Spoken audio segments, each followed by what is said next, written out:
Olá, o Papo com o Editor entrevista nessa semana o deputado federal Alex Manente, do Cidadania de São Paulo. Ele é o autor da proposta de emenda à Constituição que regulamenta a prisão em segunda instância. Então, ela está parada na Comissão Especial da Câmara, cujos trabalhos estão suspensos desde março por conta da pandemia. Aliás, todas as comissões estão suspensas na Câmara desde março. No entanto, a discussão voltou após a soltura do narcotraficante André do Rep pelo ministro Marco Aurélio Mello. Para nos acompanhar, a editora e jornalista Beth Lopes. Muito bem-vinda, Beth, e muito bem-vindo, deputado. Muito obrigado por nos atender e aceitar esse convite. Eu que agradeço, Gustavo. É uma satisfação participar com vocês, saudar a Beth, todos que nos acompanham, falar de um tema tão sensível à população brasileira, que há muitos anos já vem cobrando posturas do Congresso Nacional na regulamentação da segunda instância. Então, é uma oportunidade de nós também explicarmos e colaborar com a população na informação. Deputado, o senhor vai ter uma reunião agora à tarde com integrantes dessa comissão especial da PEC de segunda instância, e ontem o senhor fez, junto com o relator e com o presidente da comissão, um apelo ao presidente Rodrigo Maia pela retomada dos trabalhos. O que vai ser decidido, o que pode acontecer a partir de tudo que aconteceu recentemente, a questão do ministro Marco Aurélio, e da pressão que há para a retomada dos trabalhos de comissões na Câmara? Olha, Gustavo, primeiro é importante fazer uma retrospectiva histórica aí do processo de toda a elaboração da PEC. Nós aprovamos na Comissão de Justiça, que é o primeiro rito necessário para admitir esse projeto de emenda constitucional. Em dezembro do ano passado, iniciamos a comissão especial. A comissão estava num ritmo acelerado, fizemos 10 audiências públicas, finalizamos o processo de ouvir os técnicos, a população, e o relatório ficou pronto. Infelizmente, tivemos a pandemia. A pandemia paralisou o trabalho de todas as comissões. Nenhuma comissão está em funcionamento na Câmara. O que nós não imaginávamos é que essa pandemia duraria 6, 7 meses, como estamos assistindo. Consequentemente, nós temos uma paralisação de todas as matérias. E a Câmara focou em votar projetos relacionados à pandemia. O que nós estamos agora pedindo é que essa comissão, de maneira excepcional, possa ser reaberta, e para isso nós precisamos de um projeto de resolução para que todo o plenário da Casa possa votar e nós reinstalarmos a comissão especial, votando o relatório final e deixando pronto para o plenário. Nós contamos com a colaboração do presidente Rodrigo Maia, que disse publicamente que é a favor de votar essa pauta até o final do mandato dele como presidente da Câmara, então até o final do ano. A nossa expectativa hoje é reunir o presidente da comissão, conversar com ele e começar a encaminhar o pedido aos líderes partidários para que eles possam colaborar na aprovação desse projeto de resolução, para que em 2 semanas nós possamos retomar a comissão, e ela está no estágio final, então será muito rápido, para deixar pronto para o plenário, logo após as eleições, votarmos a matéria que certamente vai colocar uma condição de punibilidade no nosso país. Até porque é importante ressaltar, seria importante para prender políticos corruptos, o que é uma verdade. Mas não é só isso, ela é muito mais abrangente. Ela não deixa sair, como nós vimos, e agora, hoje à tarde, provavelmente o Supremo dará um jeitinho de tentar remendar o que ocorreu com o traficante, com o narcotraficante André do Rep, certamente mostra a necessidade de termos uma legislação dura para combater político corrupto, mas narcotraficante, assassino, pessoas que cometeram crimes e têm condições financeiras de postergar suas condenações. Deputado, o que a gente vê aí é que o Congresso, às vezes, fica um tanto a reboque. Como esse traficante foi solto, aí a questão da segunda instância voltou com força total. Estava aí, é um assunto que já vem sendo debatido há muito tempo, a sociedade cobrando com o ex-ministro Sérgio Moro, o senhor deve se lembrar, ali da luta, depois o ministro foi demitido, as pressões. Eu queria saber, na sua avaliação, como lutar com as chamadas forças contrárias, né? E se foi um erro o Congresso incluir no pacote anticrime o artigo que permitiu a revisão das prisões preventivas após 90 dias, que acabou permitindo aí a liberação do André do Rep. Olha, na verdade, Beth, o que eu imagino? Primeiro, que a PEC da segunda instância só terá condição de ser aprovada se houver, de fato, o envolvimento da sociedade como um todo. A população precisa colaborar, pressionar, como fez de maneira significativa na aprovação que tivemos na CCJ. A única votação que nós tivemos desse projeto foi na Comissão de Justiça, e foi uma ampla maioria. Foram 55 votos a 12. Isso mostrou que a população estava mobilizada, cobrando seus deputados. Me recordo que, na época, vários deputados me pediam: vamos votar logo, que a população tem cobrado. Então, o envolvimento da sociedade será importante. E, infelizmente, ela acaba se envolvendo só quando temos fatos como esses, que ocorreram recentemente na política e agora, mais precisamente, no narcotráfico no Brasil. Isso significa que, de fato, há uma nova mobilização e isso nos ajudará muito. Nós estamos cobrando há mais de um mês para a retomada da comissão especial, para finalizar, porque a nossa meta é colocar em votação. Eu acho muito difícil nós não aprovarmos se ela estiver em votação. Acho muito difícil algum deputado deixar a sua digital, que é contra combater a impunidade no Brasil. Ainda mais agravado e hoje noticiado que ela não é específica a político corrupto. É também, mas ela é muito mais ampla. Então, creio que a mobilização da sociedade e esses casos pontuais que acabam sendo midiáticos servem para poder dar o fôlego necessário para a população se mobilizar e exigir que o Congresso cumpra o seu papel. Senão nós vamos ficar sempre na dependência das decisões que ora é uma coisa, ora é outra no Supremo Tribunal Federal, quando, na verdade, quem está deixando de cumprir esse vazio constitucional é o Congresso, regulamentando definitivamente essa questão. Sobre a prisão preventiva, o que eu imagino? Creio que nós temos que ter ferramentas de fato, ter pedidos renovados de prisão preventiva. Porque, muitas vezes, quem tem recurso, acesso a bons advogados, consegue postergar as suas prisões preventivas, retirar a prisão preventiva. Mas quem não tem, não consegue pedir. Então, às vezes, a pessoa tem direito e acaba ficando numa prisão preventiva que não tem mais validade. Por isso, é importante termos ferramentas. E nós só estamos discutindo a prisão preventiva por uma razão, porque nós não temos a segunda instância consolidada no nosso país. Porque é inadmissível alguém condenado por 25 anos, em 25 anos, por crimes de narcotráfico, assassinato, vários crimes graves na sociedade, com condenação em segunda instância, com todas as provas e méritos, ficar preso por prisão preventiva. É um absurdo. Nós temos que ter essa prisão de maneira consolidada, sem nenhuma possibilidade dele conseguir alternativas de sair dessa prisão. Então, a discussão da preventiva vem exatamente porque nós não temos a consolidação da segunda instância e a maneira que temos de deixar criminosos perigosos para a sociedade presos é por preventiva. Então, essa discussão ela ganha um outro rumo exatamente por ausência da consolidação da prisão em segunda instância.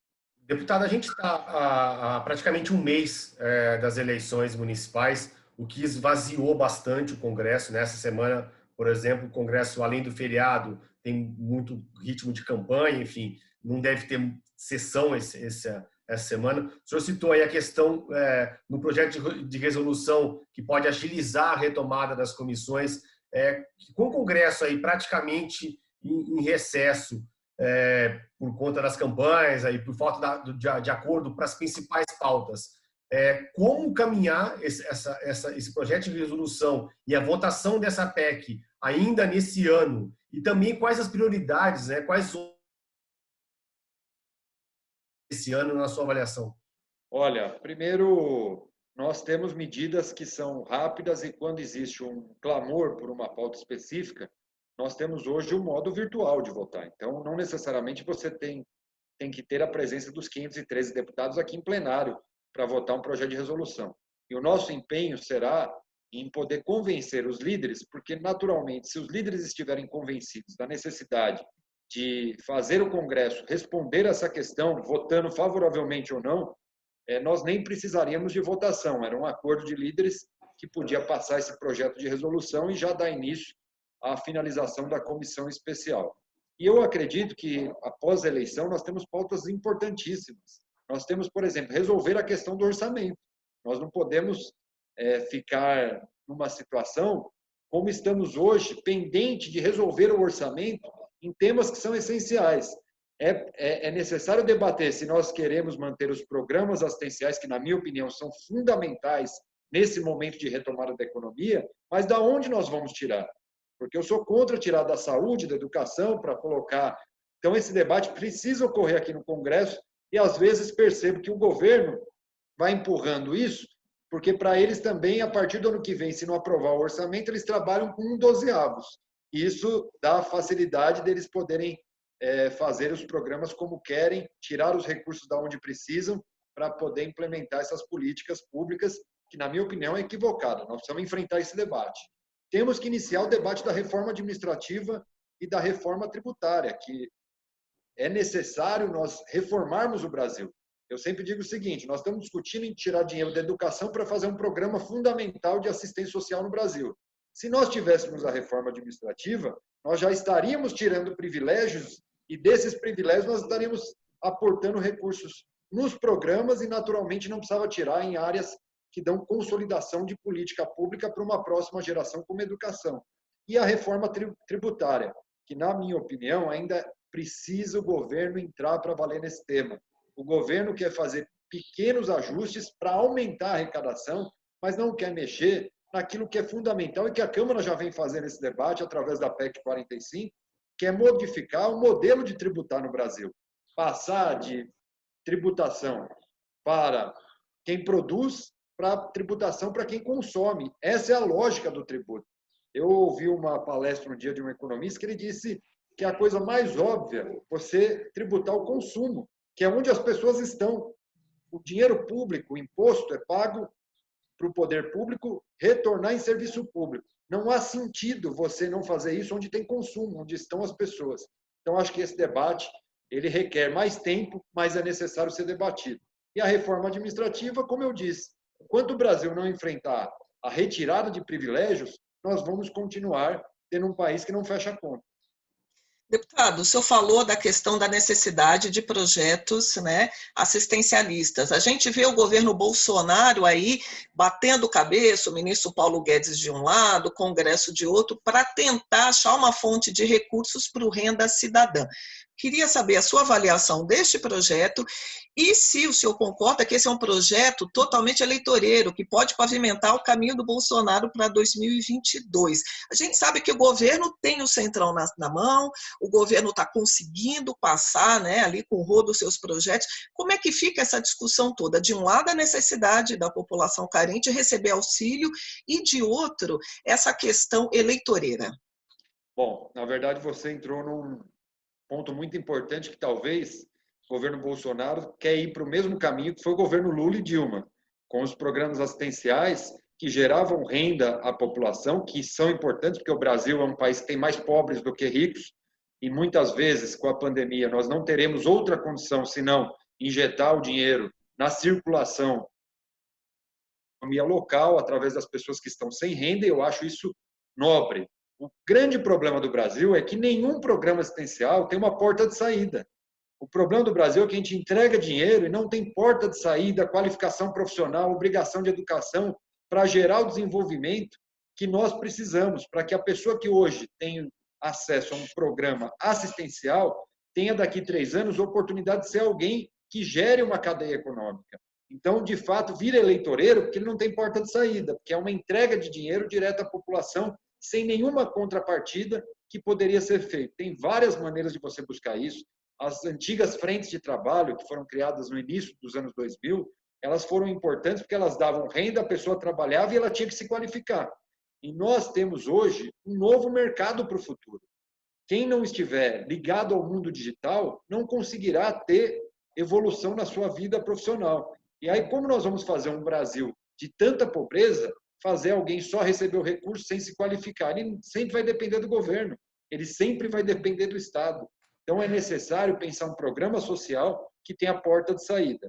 E esse é o erro do Renda Cidadã, na minha opinião. É uma entrega de recurso direto, como era o Bolsa Família, que é importante, sem dúvida, não estou tirando mérito, mas nós precisamos pensar, em paralelo à entrega de recursos, a obrigação que a pessoa tem de se preparar para um futuro melhor sem depender do Estado. E de onde tirar recursos sem furar o teto de gastos, deputado? Isso é possível hoje? Esse é o grande desafio, na minha opinião, que o orçamento desse ano já precisa debater. Porque se nós tirarmos da educação, está indo na contramão do que eu estou dizendo. A educação é a base da qualificação e do futuro das pessoas. Então, você tira da educação, põe no programa assistencial, é falar, é deixar cravado que o Brasil será para sempre um país que dependerá do assistencialismo do poder público, que não é o que nós queremos. Então, nós precisamos encontrar maneiras de tirar privilégios, o Brasil tem muitos, de diminuir os ralos de desperdício do dinheiro público que existem no país. Nós precisamos fazer a infraestrutura, essa é a minha opinião, ser algo feito pela iniciativa privada, através das PPPs e concessões. O poder público não precisa mais investir dinheiro em infraestrutura se ele tiver boas parcerias público-privadas.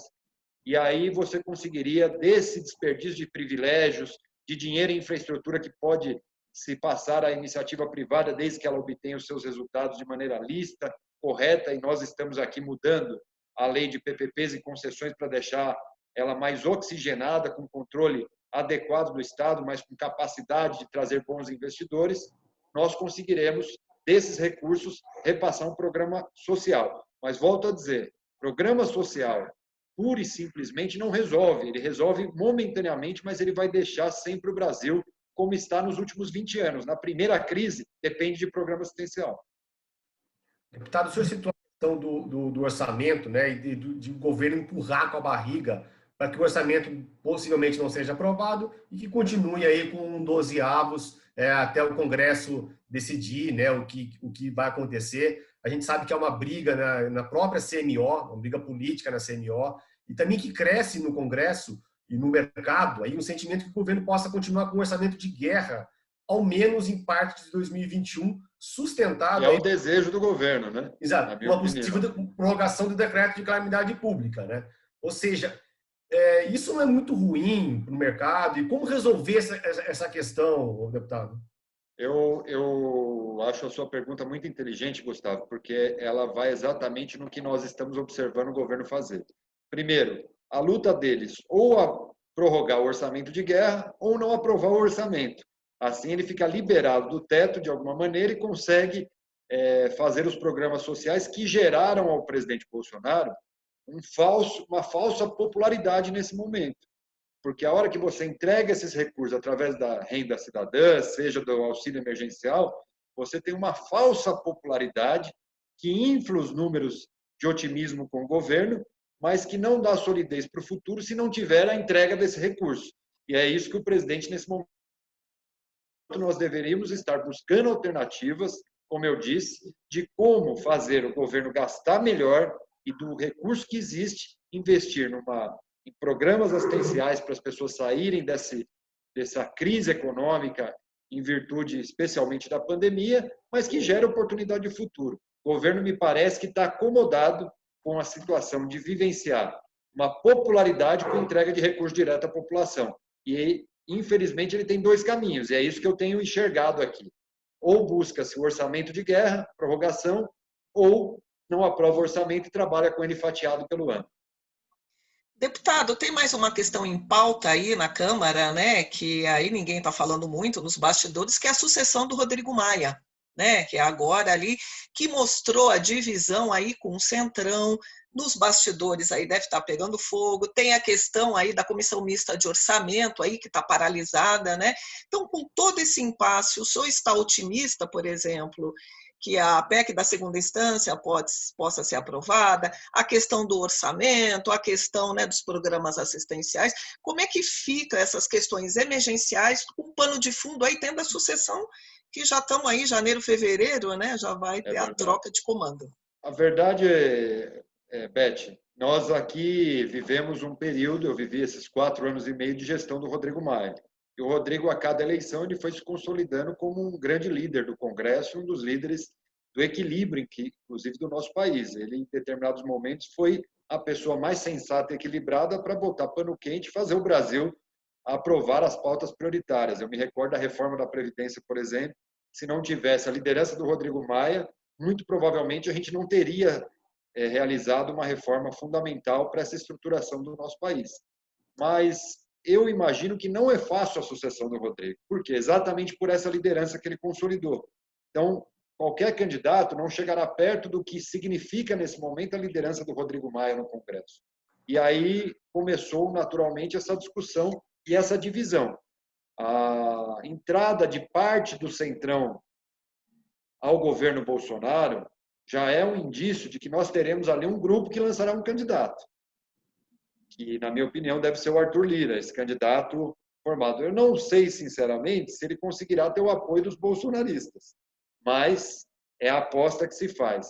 E acho que do grupo que faz parte o Rodrigo e outros partidos que não aderiram ao governo, tem um outro candidato. Imagino que o candidato deste grupo é um pouco mais forte. Por quê? Porque, primeiro, tem votos da oposição ao lado dele, depois, nesses partidos que hoje fazem parte do governo Bolsonaro, certamente terá grande parte desses deputados que votarão com o candidato do Rodrigo.